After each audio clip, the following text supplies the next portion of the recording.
जय हिंद। इससे पहले के ग्लैंड नाम के चैप्टर के पार्ट 1 में हमने आपको बहिर्स्रावी ग्रंथियों के बारे में बता दिए थे, और वही हम आपको बहिर्स्रावी ग्रंथि, अंतरस्रावी ग्रंथि और मिश्रित ग्रंथि में अंतर भी बता दिए थे। इस पार्ट में हम लोग अंतरस्रावी ग्रंथियों के बारे में एकदम डिटेल से चर्चा करेंगे। अंतरस्रावी ग्रंथि यानी इंडोक्राइन ग्लैंड, उस ग्लैंड को कहते हैं जिससे हार्मोन निकलता है और वो ब्लड से टच हो जाता है। ब्लड से टच हो जाता है, अतः इससे स्पष्ट होता है कि उस हार्मोन को निकलने के लिए कोई अलग से डक्ट यानी नली नहीं थी, अतः यह नलिका विहीन होती है, डक्टलेस होती है। इतना समझ में आ गया। अब अंतरस्रावी ग्रंथियों को हम लोग ना शरीर के हिसाब से ऊपर से लेकर नीचे तक लाइन बाय लाइन हम देखते चलेंगे। तो सबसे पहला आता है अंतरस्रावी ग्रंथि हाइपोथैलेमस। देखिए, हाइपोथैलेमस भले ग्रंथि में पढ़ना है, बट इसके बारे में डिटेल से जानकारी हम आपको ब्रेन नाम के चैप्टर में दे दी है। आप लोग को कंफ्यूजन क्यों होता है कि हर चीज हर जगह नहीं पढ़ना चाहिए, उस चीज को स्पेशली उस चैप्टर में देखिए, और जहां जितनी जरूरत हो उस चैप्टर में बस उतना ही ध्यान दीजिए। हाइपोथैलेमस एक छोटी सी ग्रंथि है, थैला है, जो ब्रेन में पाया जाता है। ये ब्रेन में पाया जाता है। ये कौन सा हार्मोन छोड़ता है? तो नर्वस हार्मोन छोड़ता है, और जिस वजह से ये पूरे अन्य अंतःस्रावी ग्रंथियों को कंट्रोल करता है। तो क्वेश्चन आएगा, वह कौन सी ग्रंथि है जो अन्य सभी ग्रंथियों को कंट्रोल करती है? तो हाइपोथैलेमस। ब्रेन में हम आपको बताए थे कि यही हाइपोथैलेमस है भूख, प्यास, ठंडी, गर्मी, बरसात, प्रेम, घृणा इत्यादि को नियंत्रित करता है। तो वो ब्रेन में समझेंगे। यहां बस इतना समझिए कि अंतःस्रावी जितनी भी ग्रंथियां हैं वो सबको सब कौन कंट्रोल कर देता है? हाइपोथैलेमस। कितना समझ में आ गया ब्रेन में। अब उसके बाद देखते हैं हम लोग पीनियल ग्रंथि। देखिए, ये दोनों आंख के बीच में शंकर जी की जहां तीसरी आंख है ना, उसी के जस्ट वहीं पे अगर हम ऐसे अगर यहाँ से छेद के अंदर घुसे 1 इंच, तो वहां पर मिलेगा एक छोटा सा ग्रंथि, पीनियल ग्रंथि। अब ये पीनियल ग्रंथि को ध्यान से समझिएगा। ये पीनियल ग्रंथि से 2 तरह का हार्मोन निकलता है, एक निकलता है मेलाटोनिन और एक निकलता है सेरोटोनिन। तो मेलाटोनिन और सेरोटोनिन दोनों के अलग अलग कार्य हैं। देखिएगा, रात के समय हमारा स्किन हल्का काला पड़ने लगता है, तो मेलानिन से याद रखिएगा, मेलाटोनिन रात के समय ये रंग को काला करता है, दिन के समय नहीं। रात के समय जब धूप नहीं पड़ेगी ना, तो रंग को हल्का ये डार्क कर देता है। कौन सा? मेलाटोनिन। तो ये रंग को करता है। और साथ ही साथ इसी मेलाटोनिन का ही एक अलग रूप है जिसको कहते हैं सेरोटोनिन। ये सेरोटोनिन हार्मोन क्या करता है? ये हमें नींद लाता है। ये क्या लाता है? नींद लाता है। अब यह ध्यान से समझिए, इन दोनों में एक खासियत। सेरोटोनिन कहता है कि जब तक आंख पर रोशनी पहुंचेगी हम अच्छा से नींद नहीं लाएंगे, अतः अगर चाहते हो कि नींद अच्छी आए तो लाइट बंद करो। जैसे लाइट बंद होगी सेरोटोनिन निकलने लगेगा और अच्छी नींद आएगी। इसलिए आप लोग को भी देखते होंगे लॉज वगैरह में, जब नींद आता होगा तो आप लोग कहते हैं भाई लाइट बंद करो, अब सोने जा रहे हैं। समझ में आ गया। अब इसकी एक और खासियत समझिए। छोटे बच्चों में पीनियल ग्रंथि अधिक सक्रिय होती है। कहेगा ये किसमें ज्यादा सक्रिय होती है? तो छोटे बच्चों में। अब ये ज्यादा सक्रिय होगी तो ज्यादा नींद लाएगी, इसलिए छोटे बच्चों को देखिएगा नींद बहुत आता है। छोटा बच्चा को नींद लाना रहेगा ना, तो उसकी माँ दिखेगा गोद में लेके, बाबू सो जा सो जा सो जा, धर धर धर उसका सर हिलाइए, पीट दीजिए, तो उसका पीनियल ग्रंथि उसको नींद ले आ देगा। सो सो सो सो। ये छोटे बच्चों में। जैसे जैसे हमारी उम्र बढ़ती है ना, ये पीनियल ग्रंथि उतना अच्छा से काम नहीं करता, इसलिए छोटे बच्चे को ज्यादा नींद आएगा। थोड़ा और उम्र बढ़ेगा तो थोड़ा सा नींद कम होगा। अभी आप लोग को नींद ज्यादा लगता होगा, अपने घर में देखिएगा दादा बाबा लोग, उन लोग को बहुत कम नींद आती है। तो समझ गए, पीनियल ग्रंथि बच्चों में काम करता है, उसको हिला दीजिएगा सो जाएगा। हम लोग में उतना अच्छा काम नहीं करता है। पता चला नींद आ रहा है, कोई आगे कहते हैं बाबू सो जा सो जा, 2 झापड़ आदमी उठ को दे देगा सजरा को, नहीं क्या डिस्टर्ब कर रहा है। अब वही छोटा बच्चा को देखिए ना, पीट दीजिएगा बाबू बाबू सो जा, तो सो जाता है। तो ये समझ में आ गया। इस ग्रंथि को हम लोग बायोलॉजिकल ग्रंथि के नाम से भी जानते हैं, क्योंकि यह दोनों आंखों के बीच में यहाँ अंदर की ओर पाया जाता है, इसलिए इसे कई वैज्ञानिक तीसरी आंख या थर्ड आईज के नाम से जानते हैं। तो ये आप पीनियल ग्रंथि समझ गए। ये जो ग्रंथि होती है ये भी कैसी है? अंतःस्रावी ग्रंथि। क्यों अंतःस्रावी है? क्योंकि हार्मोन छोड़ता है। किसी को कोई दिक्कत नहीं। अब इसी पीनियल के बगल में एक ग्रंथि पाई जाती है जिसे हम कहते हैं पिट्यूटरी यानी पीयूष ग्रंथि। देखिए, पीयूष ग्रंथि को हम लास्ट में देखेंगे। क्यों?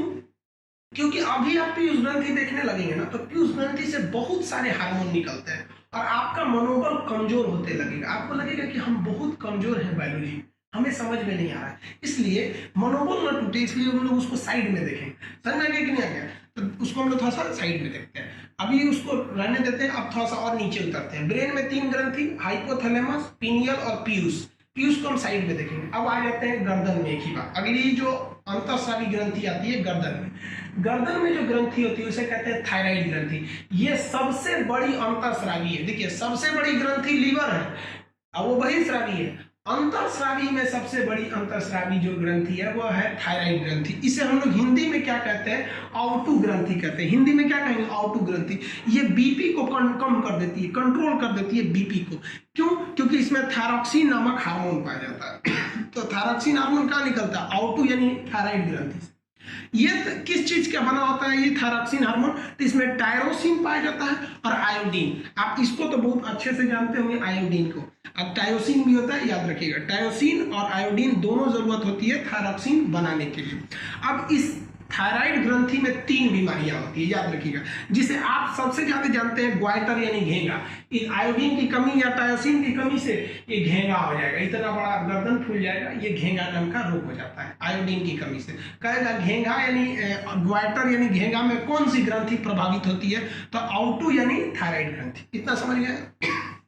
दूसरी बीमारी क्रिटिसिज्म होता है। क्रिटिनिज्म, क्रिटिनिज्म कौन सी बीमारी होती है, देखिए इसको याद कैसे रखें, क्रिटिसाइज से याद रखें। क्रिटिनिज्म ये बच्चों में पाया जाता है। अगर ये बच्चों में टायोसिन या आयोडीन की कमी हो गई तो कोई जरूरी नहीं है कि घेंगा ही हो, वो क्रिटिनिज्म भी हो सकता है। इससे बच्चों की बुद्धि कम हो जाती है। देखिए कोई बच्चा एकदम शांति से बना रहेगा, चुपचाप, ज्यादा बोलेगा नहीं, एकदम चुपचाप मन में आके बैठल है, तो क्रिटिसिज्म हो जाता है।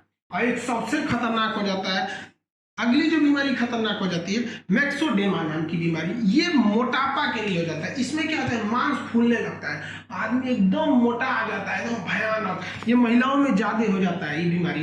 तो इससे क्या होता है, आदमी मोटा आके एकदम समियाना टाइप का हो जाता है, एकदम थल हो जाएगा, एकदम भयानक टाइप का। तो वही देखेंगे ना, थायराइड से आदमी अजीब डिजाइन से मोटा हो जाता है। तो ये 3 प्रमुख बीमारियां होती है। तो अंतःस्रावी ग्रंथि देखिए ब्रेन में कितना, 3। कौन कौन, हाइपोथैलेमस, पीनियल और पिट्यूटरी। पिट्यूटरी को हम समझाएंगे। ये हो गया थायराइड।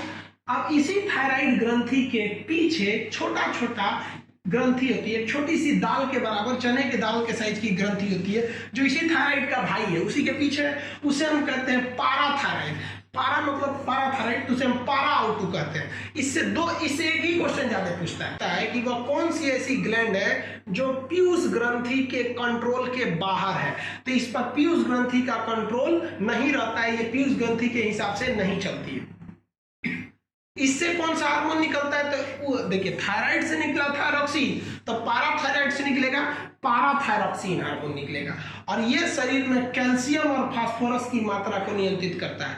ये नहीं रहेगा तो कैल्शियम की कमी हो जाएगी हमारे शरीर में। तो ये चौथा आप समझ गए अंतःस्रावी ग्रंथि। अब एक और समझते हैं थाइमस ग्रंथि। ये क्वेश्चन एलडीसी में क्वेश्चन पूछा था कि वक्ष मतलब होता है छाती, उदर मतलब होता है पेट, वक्ष गुहा में कौन सी ग्रंथि पाई जाती है, तो कौन सी ग्रंथि, थाइमस ग्रंथि। हम लिख देते हैं कहाँ पाया जाता है, वक्ष में पाया जाता है, यानी छाती में पाया जाता है पीनियल थाइमस ग्रंथि। याद रखिएगा इसका बड़ा महत्वपूर्ण काम है।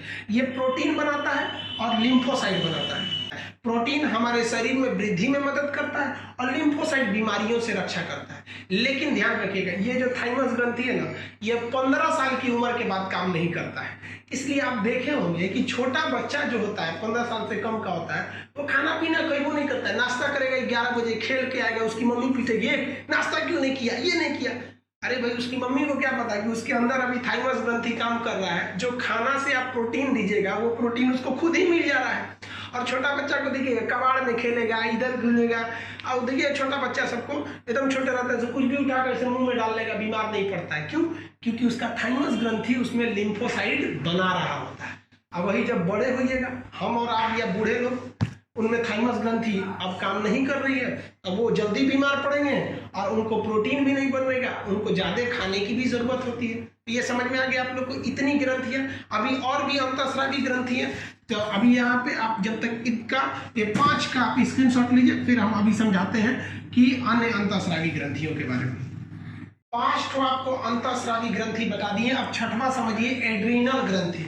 एड्रीनल ग्रंथि को हम हिंदी में अधिवृक्क कहते हैं। यह वृक्क यानी किडनी के ठीक ऊपर होता है। जब हम आपको उत्सर्जन यानी किडनी बढ़ा रहे थे तब हम आपको अधिवृक्क के दिखाए थे कि वो कहाँ होता है। किडनी के ऊपर भी ये चिपका रहता है एड्रीनल ग्रंथि। इसे हम लोग 4S या 3F टेक्निकल नाम से जानते हैं। अब इसका हम वर्क समझते हैं, ध्यान से समझिएगा। एड्रिनल ग्रंथि से एक हार्मोन निकलता है जिस हार्मोन को कहते हैं एड्रिनलिन हार्मोन। ये नाम याद रखना है, बहुत सिंपल है। एड्रिनल ग्रंथि, एड्रिनलिन हार्मोन। यह हार्मोन तभी निकलता है जब हम बहुत इमरजेंसी केस में फंस जाए, किसी का एक्सीडेंट देख ले, या कोई हमें मारने आ जाए, या एकदम भयानक गुस्सा आ जाए, या बहुत टेंशन में आ जाए, तभी ये निकलता है। इससे बीपी ना एकदम भयानक तेज हो जाता है। बीपी क्या हो जाता है? बढ़ जाता है। याद करिए, थायराइड से बीपी घट जाता है।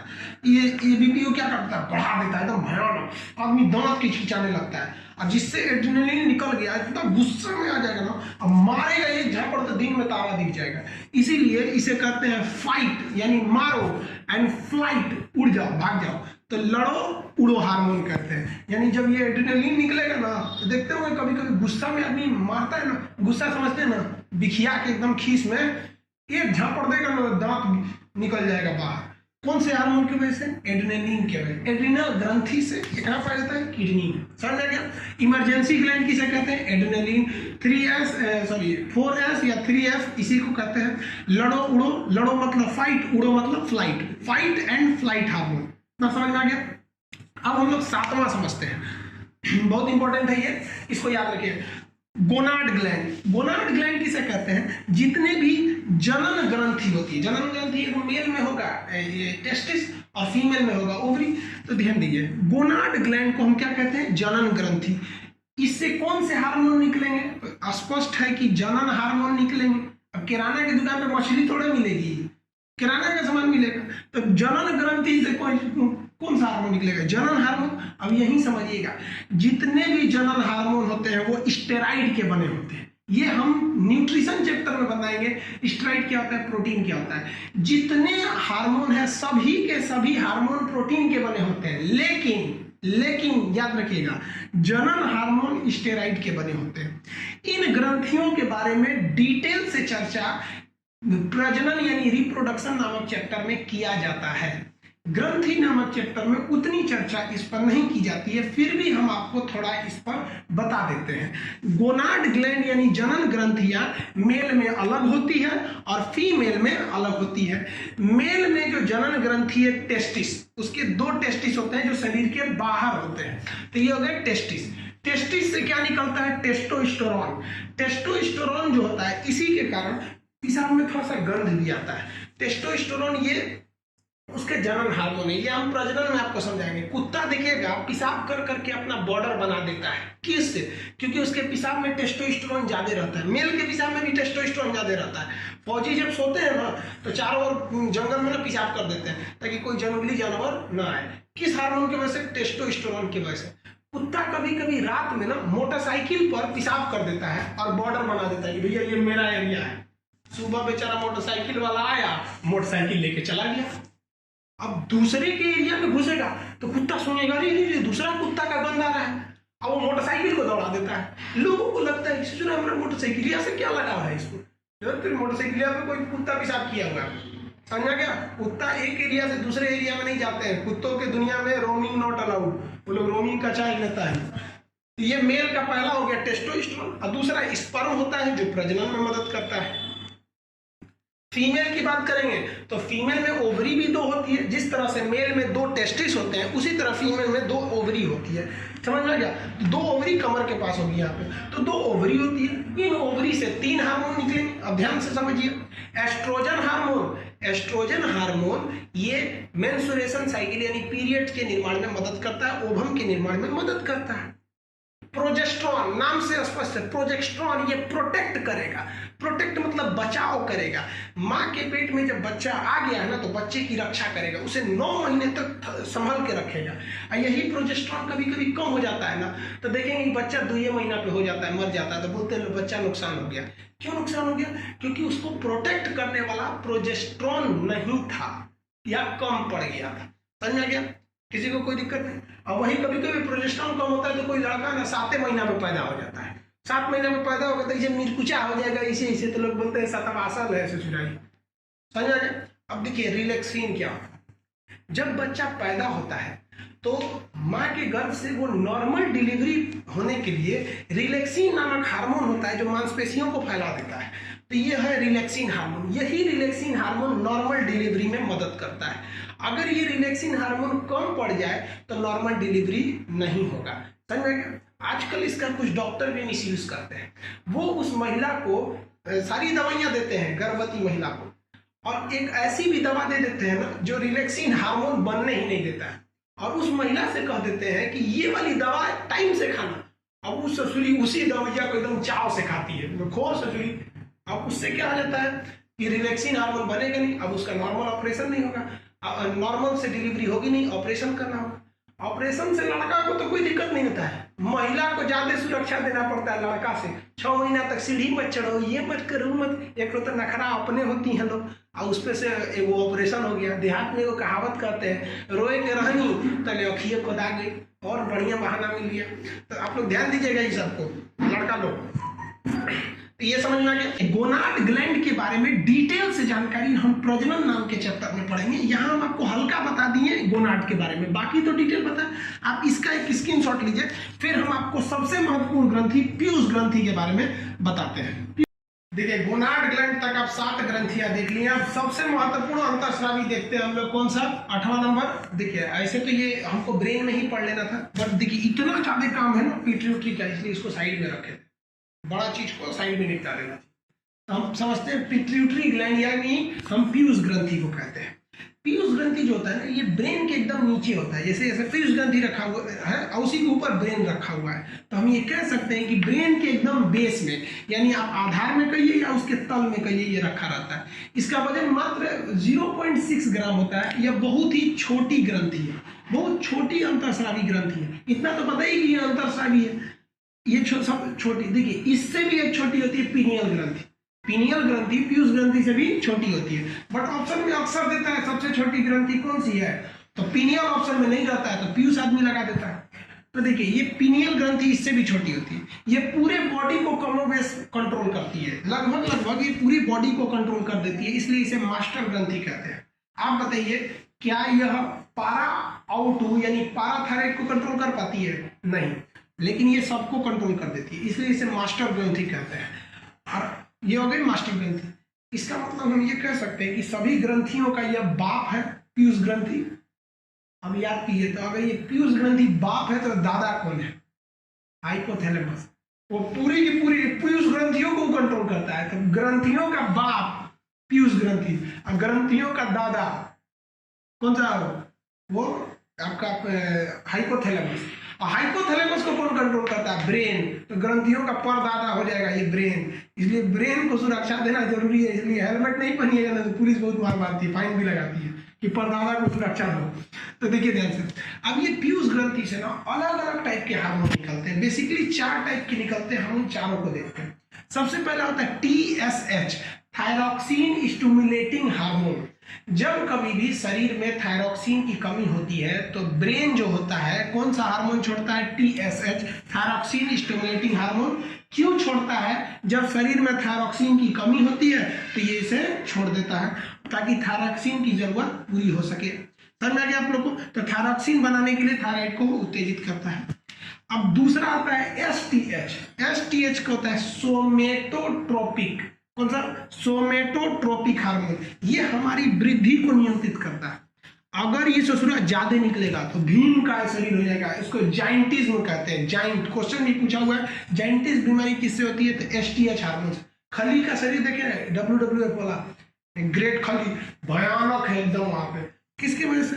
STH की वजह से। किसी में ये STH बहुत कम निकलता है तो उसका शरीर एकदम ठेमरा जाता है। देहात में बोलते हैं ना, बौना हो गया, सर्कस में जाएगा, ठेमरा गया, बंठा हो गया, एकदम बौना हो जाता है, वो शॉर्ट शरीर हो जाती है उसकी। किसकी वजह से? STH हार्मोन की वजह से। समझ आ गया?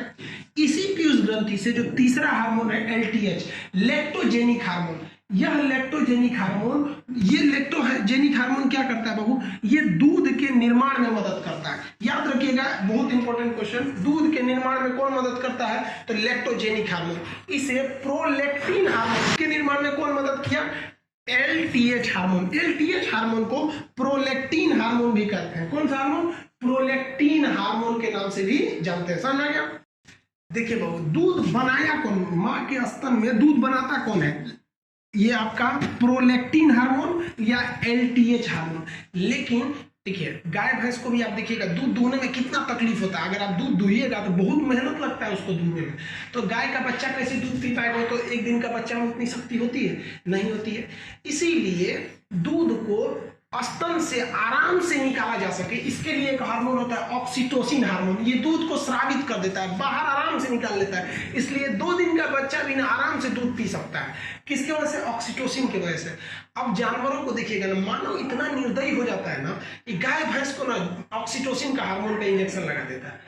गाय जो होती है अपने बच्चे के लिए दूध को थन में ना रोक लेती है कि मेरे बच्चे के लिए, अपने बच्चे के लिए। लेकिन आदमी से बढ़कर दलित, उसी का तो नतीजा है सब कोरोना। हम लोग ने प्रकृति पे कम अत्याचार किए हैं, तो पर अत्याचार का ही ये नतीजा है कोरोना। हम लोग गाय भैंस को ना थन में ऑक्सीटोसिन का इंजेक्शन लगा देते हैं। अब वो ऑक्सीटोसिन क्या करता है? दूध का स्राव कर देता है। तो देखिए दूध बनाने के लिए एलटीएच या प्रोलैक्टिन और दूध को बाहर निकालने के लिए शरीर के ऑक्सीटोसिन निकालना चाहिए। हालांकि इस पर सरकार ने बैन लगाया है, लेकिन क्या फर्क पड़ता है, लोग अपना वाला करते हैं। अब इसी पीयूष ग्रंथि से एक 5वां टाइप का जो हार्मोन निकलता है उसे कहते हैं वैसोप्रेसिन हार्मोन। वैसोप्रेसिन हार्मोन क्या करता है? पेशाब की सांद्रता को नियंत्रित करता है। अगर ये ज्यादा होगा तो पेशाब बहुत गाढ़ा हो जाएगा, शांत हो जाएगा और पेशाब करने में ना जलन होने लगेगी। और अगर ये कम हो गया तो फिर पेशाब एकदम पतला हो जाएगा और शरीर से ज्यादा ही पानी निकल जाएगा, बॉडी का पूरा पानी निकल जाएगा। तो वैसोप्रेसिन हार्मोन समझ में आ गया। तो ये पीयूष ग्रंथि से कितने प्रकार के हार्मोन? 5 तरह का।